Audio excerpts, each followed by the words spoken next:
ദൈവത്തിരുനാമത്തിന് മഹത്വമുണ്ടാവട്ടെ. Bible reading പ്രോഗ്രാമിൽ സംബന്ധിക്കുന്ന ഏവർക്കും കർത്തൃനാമത്തിൽ സ്നേഹവന്ദനം.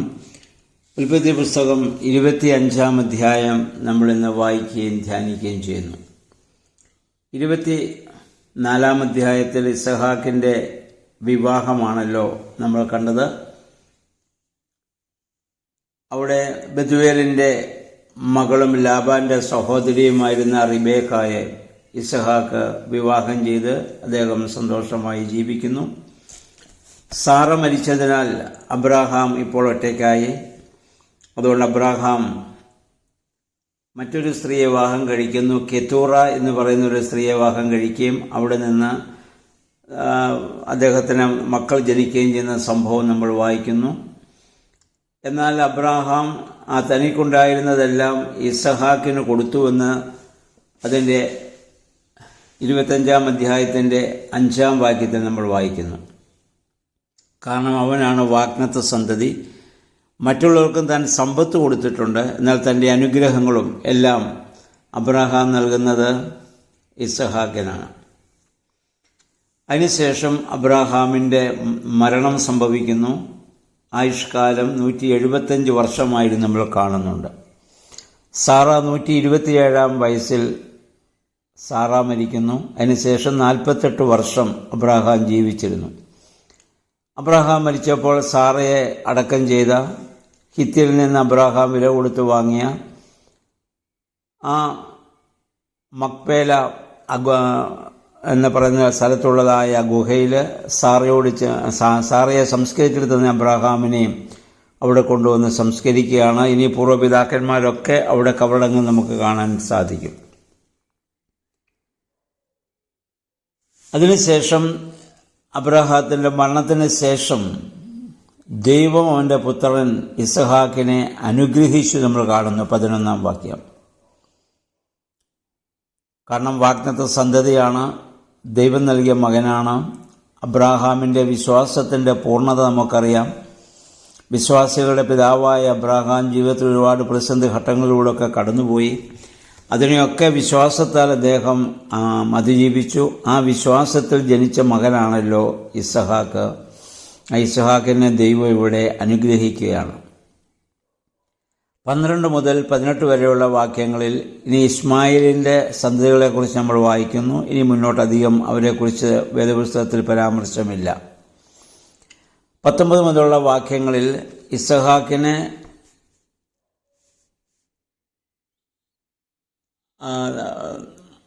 2 മക്കൾ ജനിക്കുന്നതാണ്. ഇസഹാക്കിൻ്റെ 40-ാം വയസ്സിലാണ് അവൻ റെബേക്കായെ ഭാര്യയായിട്ട് സ്വീകരിച്ചത്. അവർക്ക് ഏകദേശം പിന്നീട് അവിടെ വിവാഹം കഴിഞ്ഞ് 30 വർഷത്തോളം അവർക്ക് കുട്ടികളില്ലായിരുന്നു. അപ്പോൾ ഇസഹാക്ക് തൻ്റെ വന്ധ്യയായ ഭാര്യയ്ക്ക് വേണ്ടി കർത്താവിനോട് പ്രാർത്ഥിക്കുന്നു. കർത്താവ് അവൻ്റെ പ്രാർത്ഥന കേൾക്കുന്നു. അബ്രാഹാമും ഇതുപോലെ ദൈവസ്ഥലിൽ പ്രാർത്ഥിച്ചു. ഒരുപാട് വർഷങ്ങൾ കഴിഞ്ഞതിന് ശേഷം ദൈവത്തിൻ്റെ സമയമായപ്പോഴാണല്ലോ ഇസഹാക്കിനെ അവർക്ക് ദാനമായിട്ട് നൽകിയത്.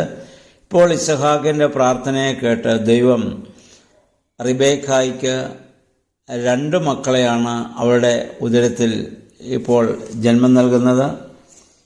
ആ 2 മക്കൾ തമ്മിൽ തൻ്റെ ഉദരത്തിൽ ഇതെത്തിക്കിയപ്പോൾ അവൾ ദൈവസ്ഥാനത്തിൽ അവളുടെ ഹിതം അവരാരായിരിക്കുമെന്നറിയാൻ വേണ്ടി റിബേക്ക അവൾ ദൈവസ്ഥാനത്തിൽ പ്രാർത്ഥിക്കുന്നുണ്ട്. പ്രാർത്ഥിച്ചപ്പോൾ കർത്താവ് അവളോട് പറഞ്ഞത്, 2 വംശങ്ങളാണ് നിന്റെ ഉദരത്തിലുള്ളത്. നിന്നിൽ നിന്ന് ഇത് പിറക്കുന്നവർ 2 ജനതകളായിട്ട് പിരിയും.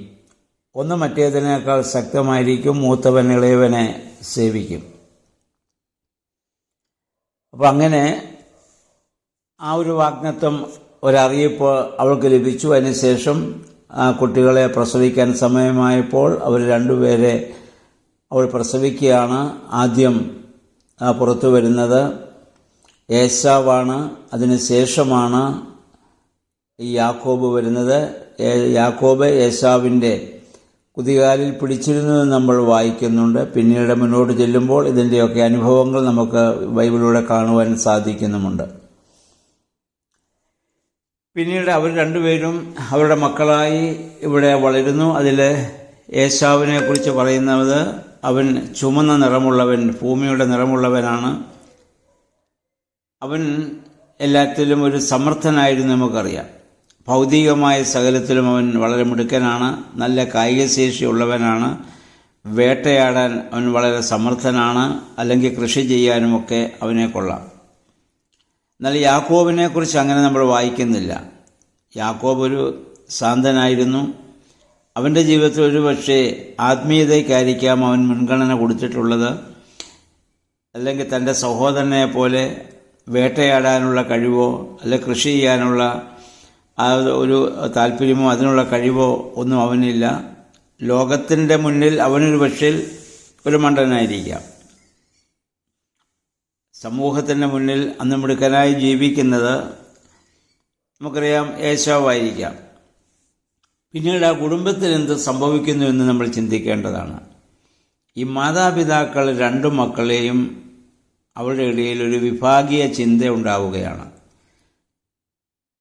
അപ്പൻ ഇസഹാക്ക് ഏശാവിനെയാണ് കൂടുതൽ സ്നേഹിക്കുന്നത്. ദൈവത്തിൻ്റെ വാഗ്ദത്തവും അറിയിപ്പുമൊക്കെ അദ്ദേഹം വിസ്മരിച്ചുകൊണ്ട് അദ്ദേഹം ഏശാവിനെ കൂടുതൽ സ്നേഹിക്കാനുള്ള കാരണം ഇവിടെ പറയുന്നുണ്ട്. അദ്ദേഹം വേട്ടയാടുന്നവനായിരുന്നു, നല്ല മാംസം കൊണ്ട് കൊടുക്കും. അപ്പം വേട്ടയിറച്ചി തിന്നാനുള്ള ഒരാഗ്രഹം അതും ആ ഭൗതികമായ ആ ഒരു കാര്യത്തെ നിലനിർത്തിക്കൊണ്ട് യാക്കോബിനേക്കാൾ കൂടുതൽ ഏശാവിനെ അദ്ദേഹം സ്നേഹിച്ചു. എന്നാൽ റിബേക്കായ്ക്ക് യാക്കോബിനോടായിരുന്നു കൂടുതൽ താല്പര്യം. നമ്മളിവിടെ കാണുന്നത് ഈ ഭവനത്തിൽ തന്നെ ഈ മാതാപിതാക്കൾ മുഖാന്തരം രണ്ട് ചേരി ഉണ്ടാവുകയാണ്. ഇവരുടെ കുടുംബജീവിതം എങ്ങനെയാണ് ആരംഭിച്ചത്? ദൈവത്തിൽ ആരംഭിച്ചതാണ്. വാഗ്ദത്ത സന്തതിയാണ് ഇസഹാക്ക്. അബ്രഹാം പ്രാർത്ഥനാപൂർവം ആ തെരഞ്ഞെടുത്ത വ്യക്തിയാണ് ഇസഹാക്കിൻ്റെ ഭാര്യ. എന്നാൽ ഇപ്പോൾ എന്ത് സംഭവിച്ചു? അവർക്കുണ്ടായ മക്കൾ ഭൗതികമായ കാര്യങ്ങളെ ചൊല്ലി അവിടെ രണ്ട് വിഭാഗീയത ഉണ്ടാകുന്നു. എന്ന് പറഞ്ഞാൽ ദൈവത്തിൽ ആരംഭിച്ച കുടുംബജീവിതം പാപത്തിലേക്ക് പോകുന്നതായി നമ്മളിവിടെ കാണുന്നുണ്ട്. എന്നാൽ വിശുദ്ധ വേദപുസ്തകത്തിൽ യോഹന്നാന്റെ സുവിശേഷം 24-ാം അധ്യായം സമരിയ സ്ത്രീയെക്കുറിച്ച് നമ്മൾ വായിക്കുന്നുണ്ട്. അവളുടെ ജീവിതം പാപത്തിലാണ് ആരംഭം. അവളുടെ കുടുംബജീവിതം 5 ഭർത്താക്കന്മാരുണ്ടായിരുന്നു. ഇപ്പോൾ ഭർത്താവല്ലാത്തൊരുവൻ്റെ കൂടെ അവൾ താമസിക്കുകയും ചെയ്യുകയാണ്. ആ സമയത്താണ് കർത്താവുമായി അവൾ കൂട്ടിമുട്ടുന്നത്. എന്നാൽ അവളുടെ ജീവിതത്തിൽ യേശുവിനെ കണ്ട നിമിഷം മുതൽ അവളൊരു പുതിയ സൃഷ്ടിയായി രൂപാന്തരപ്പെട്ടു. അവൾ മുഖാന്തരം ശമരിയ ദേശം മുഴുവൻ യേശുവിൻ്റെ അടുത്ത് വരുവാനും അവർ യേശുവിൽ വിശ്വസിക്കാനും കാരണമായി തീർന്നതായി നമ്മൾ വായിക്കുന്നുണ്ട്. അപ്പം നമ്മുടെ എല്ലാം കുടുംബജീവിതം ക്രിസ്തുവിൽ ദൈവത്തിലാണ് ആരംഭിച്ചത്. ദേവാലയത്തിൽ വന്ന് ദൈവം മധ്യസ്ഥനായി ആരംഭിച്ച കുടുംബജീവിതം ആ ദൈവത്തിൽ തന്നെ ഭൂമി തുടരുവാൻ ഇടയാകണമെന്ന് പ്രാർത്ഥിക്കുവാനും ആഗ്രഹിക്കുവാനും അതനുസരിച്ച് പ്രവർത്തിക്കാനും നമ്മൾ ബാധ്യസ്ഥരാണ്. എന്നാൽ പല കുടുംബങ്ങളിലും സംഭവിക്കുന്നത് കുറേ കഴിയുമ്പോൾ ഈ പറഞ്ഞതുപോലെയുള്ള വിഭാഗീയ ചിന്തകൾ മാതാപിതാക്കൾ മുഖാന്തരം മക്കളിലേക്ക് ചെല്ലുവാൻ കാരണമായിട്ട് തീരുന്നുണ്ട്. അത് ഭൗതികമായ ആഗ്രഹങ്ങളെ പ്രതി മാത്രമാണ്. അങ്ങനെ അവർ ഇരിക്കുമ്പോഴാണ് ഒരു ദിവസം ഏശാവ് വേട്ടയാടി ക്ഷീണിച്ചു വരുമ്പോൾ യാക്കോബിൻ്റെ കയ്യിൽ പായസം കാണുന്നു. ആ പായസത്തിനു വേണ്ടി അദ്ദേഹം തൻ്റെ ജ്യേഷ്ഠാവകാശം അവിടെ യാക്കോബിന് വിൽക്കുന്നതായി നമ്മളിവിടെ വായിക്കുന്നുണ്ട്. നമുക്കറിയാം അബ്രഹാമിൻ്റെ മക്കൾ വളരെ ധനികരായിരുന്നു. അബ്രഹാം വലിയ ധനികനായിരുന്നു, മക്കൾക്കും അതേ സമ്പത്തുണ്ട്. ഭക്ഷണത്തിന് യാതൊരു കുറവും അവരുടെ ഇടയിലില്ല. ഇവിടെ വിശപ്പോ ദാരിദ്ര്യമോ ഒന്നുമല്ല പ്രശ്നം.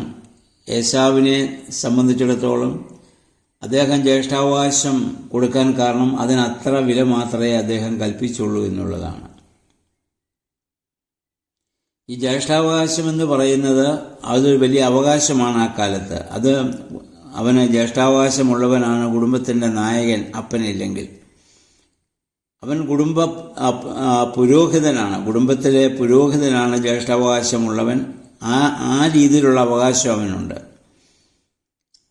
ആ അവകാശമുള്ളവൻ്റെ പാരമ്പര്യത്തിലാണ് ഇനി മശീഹ പിറക്കാൻ പോകുന്നത്. പക്ഷേ ആ ജ്യേഷ്ഠാവകാശം ഏശാവ് അതിന് വലിയ പ്രാധാന്യമൊന്നും അവിടെ നൽകുന്നില്ല. എന്ന് പറഞ്ഞാൽ ആത്മീയതയ്ക്ക് ഒരു കപ്പ് പായസത്തിൻ്റെ വില പോലും ഏശാവ് ഇവിടെ കൽപ്പിക്കുന്നില്ല എന്നുള്ളതാണ്. അതുകൊണ്ടാണ് 32-34 വാക്യങ്ങളിൽ പറയുന്നത് ഏശാവ് ജ്യേഷ്ഠാവകാശത്തെ അലക്ഷ്യമാക്കി കളഞ്ഞു എന്ന വാക്കാണ്, അല്ലെങ്കിൽ നിസ്സാരമാക്കി കളഞ്ഞു എന്ന് അവിടെ എഴുതിയിരിക്കുന്നത്. അതുകൊണ്ടാണ് ആത്മീയത്തെ ഒരിക്കലും നമുക്ക് അലക്ഷ്യമാക്കി കളയുവാൻ അവകാശമില്ല.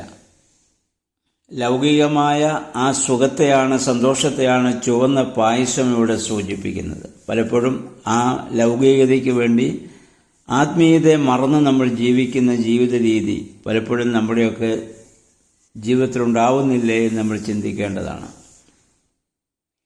ഇവിടെ യാക്കോബും കാണിക്കുന്നത് ശരിയല്ല. കാരണം അവന് വാഗ്ദത്തമുള്ളതാണ്, മൂത്തവൻ ഇളയവനെ സേവിക്കുമെന്നൊക്കെ പറഞ്ഞിട്ടുണ്ട്.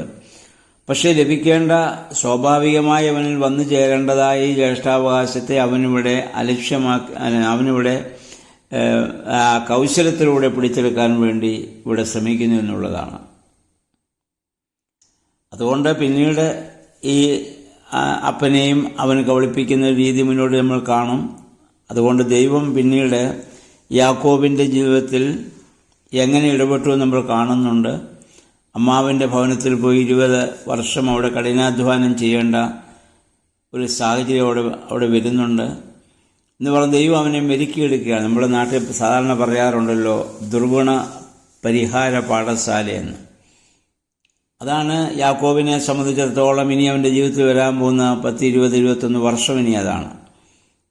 അവിടെ വെച്ച് അവൻ പുതിയ മനുഷ്യനായിട്ട് ഇനിയും പിന്നീട് യാക്കോബ് രൂപാന്തരപ്പെടുന്ന നമ്മൾ കാണും. നമ്മൾ കൗശലത്തിലൂടെയോ ഒന്നുമല്ല നമ്മൾ ഈ ഭൂമിയിൽ അവകാശങ്ങൾ ഉണ്ടാക്കേണ്ടത്. ദൈവം നമുക്കത് നിശ്ചയിച്ചിട്ടുണ്ടെങ്കിൽ സമയമാകുമ്പോൾ ദൈവം നമുക്ക് നൽകും. ദൈവത്തിൻ്റെ സമയത്തിനു വേണ്ടി നമ്മൾ കാത്തിരിക്കുകയാണ് വേണ്ടത്. അതൊരിക്കലും ബലപ്രയോഗത്തിലൂടെ നമുക്ക് നേടുവാനുള്ളതല്ല. ചുരുക്കത്തിൽ ഈ മാതാപിതാക്കൾ മുഖാന്തരമാണ് 2 വിഭാഗീയ ചിന്തകൾ ഇവിടെ ഉണ്ടാവുക. മക്കളുടെ ഇടയിൽ വിഭാഗീയ ചിന്ത ഉണ്ടായാൽ പോലും അതിനെ പരിഹരിക്കേണ്ടവർ മാതാപിതാക്കളായിരുന്നു. എന്നാൽ ഇവിടെ നേരെ തിരിച്ച് സംഭവിക്കുന്നു. ഇതുതന്നെയാണ് ഇന്ന് സഭയിലും സമൂഹത്തിലൊക്കെ സംഭവിച്ചുകൊണ്ടിരിക്കുന്നത്. നേതൃത്വം നൽകുന്നവർ മുഖാന്തരം വിശ്വാസികളിൽ വിഭാഗീയ ചിന്തകളിലേക്ക് പോകുന്ന വലിയ നാശത്തിൻ്റെ അനുഭവം ഒക്കെ നമ്മളിന്ന് അതിലൂടെയൊക്കെ കടന്നുപോയിക്കൊണ്ടിരിക്കുകയാണ്. വിശ്വാസികളിൽ വിഭാഗീയ ചിന്തയുണ്ടായാൽ അതിന് പരിഹാരം കണ്ടെത്തേണ്ടവരാണ് നേതൃത്വത്തിലുള്ളവർ. എന്നാൽ ഇപ്പോൾ നേരെ തിരിച്ചാണ് സംഭവിക്കുന്നത്. വിശ്വാസികൾ അവർക്ക് വേണ്ടി പ്രാർത്ഥിക്കുവാനും അവരെ ഐക്യത്തിലേക്ക് കൊണ്ടുപോകാനും വേണ്ടി ശ്രമിക്കേണ്ട ഒരു സാഹചര്യം, ഇത് വളരെ ശോചനീയമായൊരവസ്ഥയാണ്. ഇപ്പോൾ നമ്മുടെ കുടുംബജീവിതത്തിലും സഭാപരമായ ജീവിതത്തിലും അതൊന്നും ഉണ്ടാവാതെ ദൈവഹിതപ്രകാരം ദൈവത്തിൻ്റെ സമയത്തിനു വേണ്ടി നമ്മൾ നമ്മെ തന്നെ സമർപ്പിച്ച് ആ സ്നേഹത്തിൻ്റെ, സഹനത്തിൻ്റെ, ത്യാഗത്തിൻ്റെ ഉദാത്തമായ ആത്മാവിൽ ജീവിക്കുവാൻ നമുക്ക് ശ്രമിക്കാം. ദൈവത്തിൻ്റെ പരിശുദ്ധാത്മാവ് നമ്മിൽ വസിക്കുമ്പോൾ മാത്രമേ അതിന് സാധിക്കുകയുള്ളൂ. അതിന് ദൈവം നമ്മെ സഹായിക്കട്ടെ. എല്ലാവർക്കും നല്ലൊരു ശുഭദിനം ആശംസിക്കുന്നു.